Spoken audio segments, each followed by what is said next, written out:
So I'm sitting here with Callan and Fitzgerald, right? And Bobby walks in, looking like he just saw the Grim Reaper. Guy says, "Billy, the stock market thing may be a bit too good to be true." So I tell him, "Listen kid, everybody's making money. So quit being such a wet blanket and look at the big picture. You put $1 in, you get 10 now. Easy." It's the roaring 20s, baby, and we're roaring high on the good life. Stocks are soaring, booze is illegal, and yeah, we got more bars than churches. What could possibly go? Oh, hey, look, you're having a heart attack.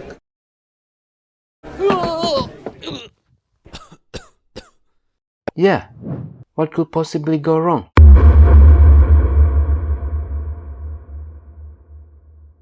The roaring 20s, the crazy years, the golden 20s. It seemed like every country had a ridiculous name for the 1920s, and you'd be wondering, why? What's so special about this decade? Well, take America for example, the land of the free, the home of the brave, with state-of-the-art facilities and refined culture. After World War I, the country was booming. Modernity was slapping the mainstream, especially with the sudden rise and adoption of modern technology. Think automobiles, moving pictures, the radio, the blender, and the vacuum cleaner. It was an era of big dreams, big businesses, and even bigger parties.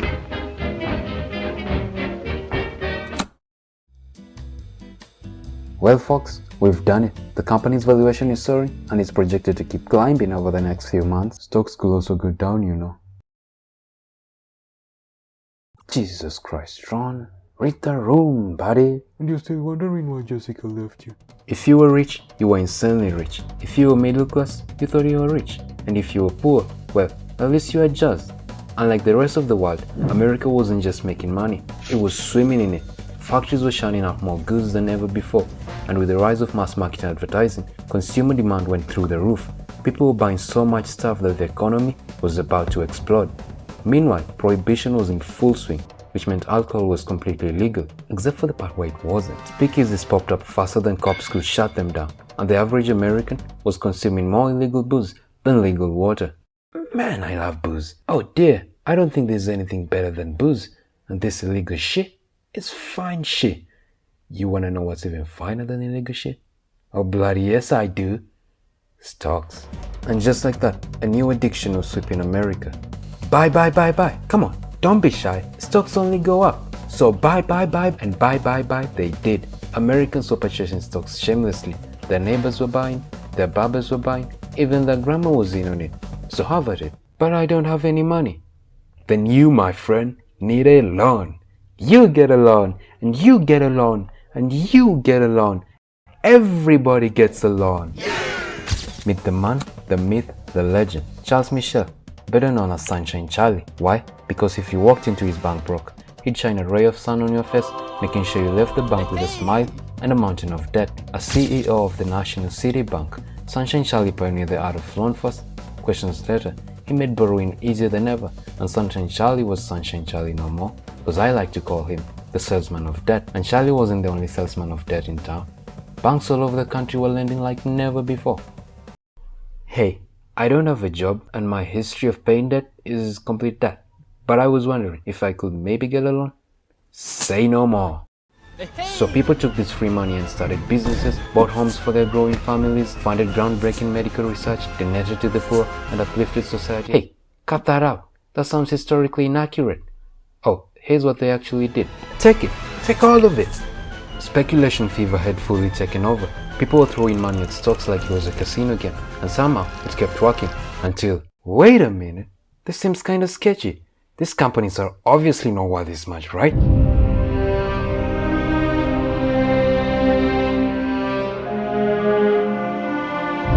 Sell, sell, sell. And just like that, the party was over. Pandemonium broke loose, and the bad days were starting to rear their ugly heads. And in October, the stock market crashed. And when I say crashed, I mean violently, like Dev last Christmas. Yeah, just like that. Now, remember when I said America was swimming in money post-World War I? Well, turns out it had invited a bunch of other countries in its magnificent pool of cash. But what nobody noticed was that this wasn't just any pool. This was a pool with a massive gaping drain at the bottom. So when it finally opened, America got sucked in and it dragged most of its bodies down with it. But wait, how exactly were these countries connected? Well, get ready for a game of economic twister that should not have worked. Can you keep up with it?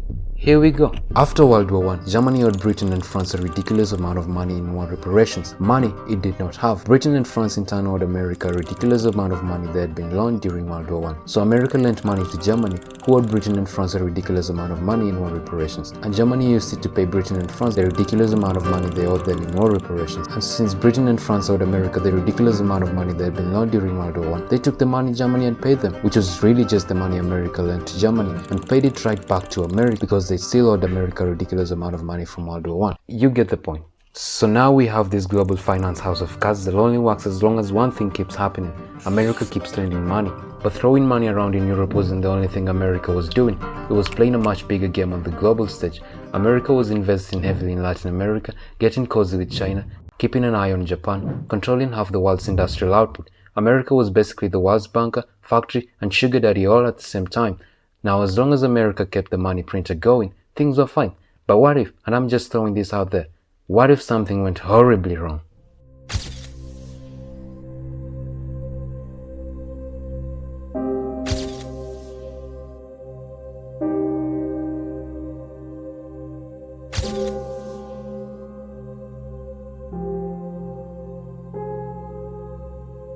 The stock market had crashed, and at first, people hoped it was just a temporary dip. But when prices didn't recover, hit that panic button. Investors scrambled to sell, but no one was buying. Banks who just loaned out massive sums to fuel speculation suddenly found themselves drowning in unpaid debt. Hey dude, remember how we helped you acquire stocks some time back? I'm not sure what you're trying to bring up here. We lent you money to buy stocks and now we have no money. So we need it back. I'm glad you helped me out. Greatly appreciated it. Hey, see ya. Oh crap. Hey man, I made a lot of money trading stocks a few months ago and I gave it to you, trusting that you won't mismanage it. We would never. So I need the money back. Yeah, about that, I'm really glad we could help. See ya. Hey. Oh crap. People rushed to withdraw their savings only to discover that their money was gone. Bank after bank collapsed, wiping out life savings overnight. Businesses that relied on easy credit suddenly had no funds to operate. So way down they went. Factories, way down they went. Employees, way down they went. Sir, you called for me? Yes, Ron. You remember you were telling me about overspending and I told you nothing could possibly go wrong? Well, turns out you were right and I was wrong. Something did go wrong. Aha! So who's laughing now? You thought I was stupid to bring up such sensitive matters. I don't think you understand. I don't think you understand what. So I can't afford. Ron, I'm sacking you. What?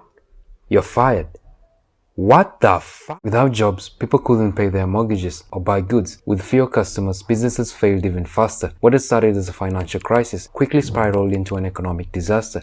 But the damage wasn't limited to America because of how deeply the US was tied to the global economy. The crash sent shockwaves across the world. Europe, already struggling in post-war debt, was heavily dependent on American loans and investment. When those dried up, the economies contracted sharply.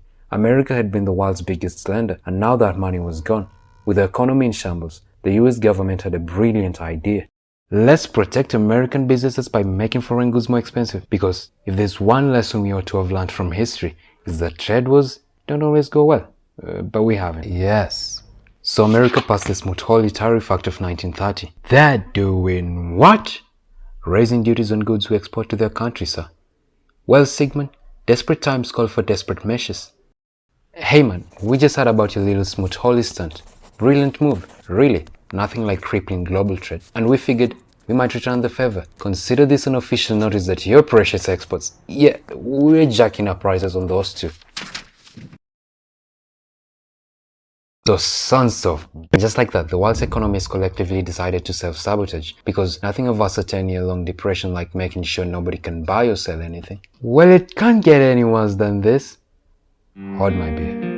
See, farmers had been riding high during World War I, cranking out as much wheat as possible to feed war-torn Europe. But after the war, demand plummeted and prices crashed. Instead of slowing down, farmers plowed more land to compensate, stripping away the protective prayer grass that held the soil together. And when a massive drought hit the early 1930s, well, let's just say, that was a bad combination. With no rain and nothing to hold the soil down, The winds picked up millions of tons of dirt and yeeted it across the Great Plains. Giant dust storms, sometimes called black blizzards, swept through towns, burying houses, suffocating livestock, and turning day into night. Farmers fled by the thousands, heading west to places like California, where they hoped to find work, only to be greeted with, "Sorry pal, we're fresh out of jobs and sympathy." So to recap, the economy was in freefall, the farms had turned to dust, millions were out of work, and trade was dead. America was now officially in the worst depression it had ever seen. But don't worry everyone, President Hoover was on the case. Lucky for you, I have actual footage of President Hoover really doing helpful things during the Great Depression. Evolvo, we can't see anything. That's the whole point here, dingus. Sure, he did try some half measures like encouraging businesses not to cut wages and creating some government programs, but overall, yeah, the dude was just there. So when a fresh new face, and by fresh I mean a guy who had already been in politics for years but now had main character energy, came out of nowhere and said, "I can fix everything," people were desperate enough to believe him. So in the 1932 elections, Franklin D. Roosevelt stormed home in a landslide victory, and he didn't just walk into office, he came in swinging with the New Deal, ready to slam every government policy at the crisis, and slam them he did. Public works projects, banking reforms, social security, alphabet agencies. The government was actually doing something, but the economy wasn't fully recovered, and that brings us to another key factor, the gold standard.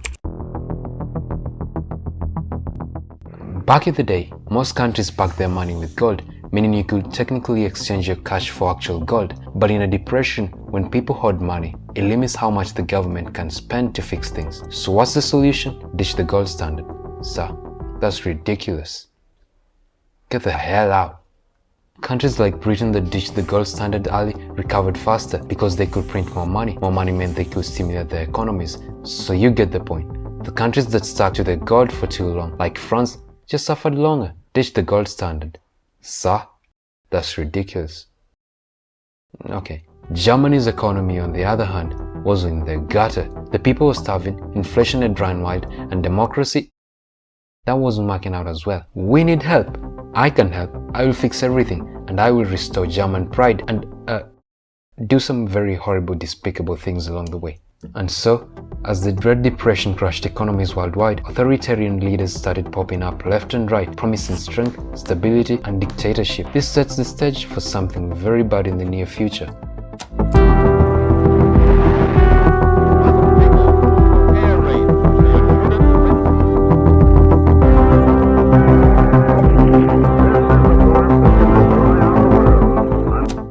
See, when people struggle, they don't want hope.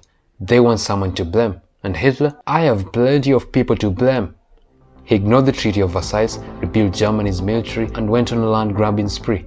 He took Rhineland, annexed Austria, took Sudetenland, then the rest of Czechoslovakia. So Britain and France said, "Hey, no more land grabbing. Hitler, if you dare invade Poland, we are so gonna declare war on you." And Hitler invaded Poland. So Britain and France declared war on September 3rd, 1939, marking the official start of World War II. Okay, I know what you're thinking. Evolvo, this war stuff is connected to the Great Depression, how? See, when your economy is in the gutter and millions are unemployed, there's one thing that has historically been tested and proven time and again to bring an economy back to life. War. And America was about to have the economic equivalent of a protein shake mixed with 5 shots of espresso. The US economy, which had been limping throughout the 1930s, suddenly got a massive boost by producing weapons, tanks, planes, and basically everything Europe needed to keep fighting. And just like that, unemployment started vanishing, industries were booming, money was flowing, and the Great Depression, it was about to get KO'd. But of course, America wasn't just going to sit back forever. Oh no, because while they were busy playing arms dealer, Japan was out there thinking, hey, what if we went ahead and kicked the hornet's nest? And kicked the hornet's nest? And kicked the hornet's nest? After Japan attacked Pearl Harbor on December 7, 1941, America was full in. Factories cranked up production to insane levels, the war effort put millions back to work, and just like that, the Great Depression was officially over.